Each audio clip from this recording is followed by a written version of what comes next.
There's a reason we've got a picture of Nathan Drake sellotaped onto the ceiling above our bed, and it's got nothing to do with being bullied at school. The Uncharted games have been the guiding light of amazing on PS3, and upcoming instalment Uncharted 3 Drake's Deception is our most anticipated game of the year. We spoke to a well-dressed man with sparkling eyes from developer Naughty Dog about how it's shaping up. I'm Arnie Meyer. I'm the community strategist at Naughty Dog. Here we go. So how long after Uncharted 2 does this take place? Well, I mean, there's no real set time that would be required. I mean, it definitely takes place afterwards. We've never necessarily worked out a specific time schedule, but definitely, you know, it's definitely present day, you know, and it's not too long. Every story of Uncharted has always been about exploring Nathan Drake's character and about who he is, how he became that way, and what makes him tick as a man. Well, that's all real pretty, but what the hell's it mean in English? Victor Sullivan was his longtime friend, his mentor, his partner in, you know, sort of crimes, and also the closest thing Nathan Drake has to a father figure. And that's what we want to explore. We want to explore their relationship and their background as to how they got to where they are today. There's no doubt that the desert figures centrally to the game, so there's definitely going to be a good portion of it that's going to deal with sand and the desert. How much sand? Well, there's 250,000 square miles in the desert. It's sort of everything you'll find in there, you know. I mean, there'll be buildings and other aspects of the environment. One of the reasons we picked sand is because it is a technical challenge, especially when you're picking something that people in the world know how it reacts. To be able to treat that element or that the aspect of the environment realistically. The moment that it doesn't act realistically, you're taking the player out of the immersive experience that we're trying to create.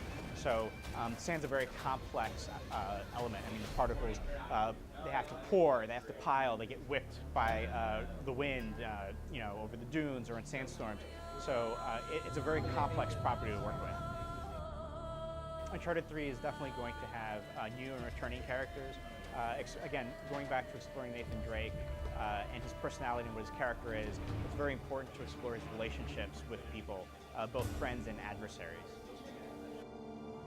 You know, we really want to create the feel of this classic action-adventure film, but also taking these cinematic, over-the-top set pieces. In Uncharted 2, we had the collapsing building. We had the train sequence that went from, you know, sort of the jungles up to the Himalayas. We've always felt that demonstrated the potential of where these cinematic set pieces could go, and that's where the inspiration our design is. How can we take this to the next level with Uncharted 3? Evolving our gameplay is very important as well. I mean, there's a whole huge laundry list. It's expanded traversal moves, being able to climb backwards, being able to traverse from a balance beam.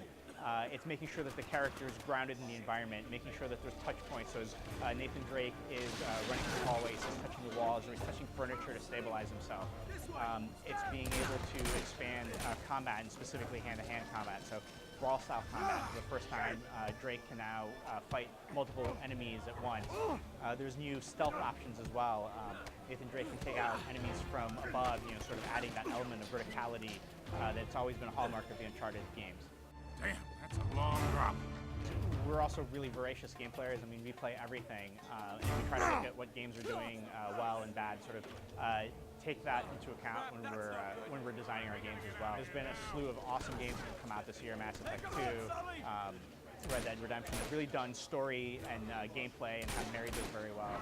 But really, you know, we internalize all of that and sort of the fact that our studio is such a collaborative environment, and it's not just games too, it's movies, books, graphic novels, you name it. All of those influences, whether or not they're explicit, they all bubble up and inform our design choices, inform our narrative choices, inform our gameplay choices.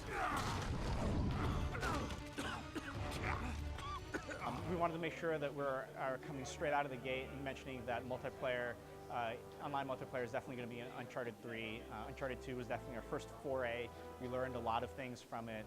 We're making a significant effort to do a massive expansion with multiplayer. It's definitely going to be there, and we're hoping to take on the big boys of the multiplayer genre. We were able to have 3D equipment at the studio, the TVs, you know, before they were released. So we could explore the technology, see if it made sense for us to work with. I mean, if it's done right, if it's done from the ground up, you know, it definitely provides a brand new experience. I think that's something that James Cameron proved. as we started playing around with it some more and sort of saw how it adds to immerse the player into the environment, we came around on it too. And the thing is that it also comes down to technical challenges. Being able to do 3D in gameplay and in cinematics is a new technical challenge for us. So we're just piling more on the plate to see how further we can take it and sort of really provide a great immersive experience that has the visuals and the gameplay that players have come to expect with the Uncharted games. Oh, thanks, Arm. You can stop by any time. We'll have more on Uncharted 3 as soon as we're physically able. Be careful what you wish for. It might just get you.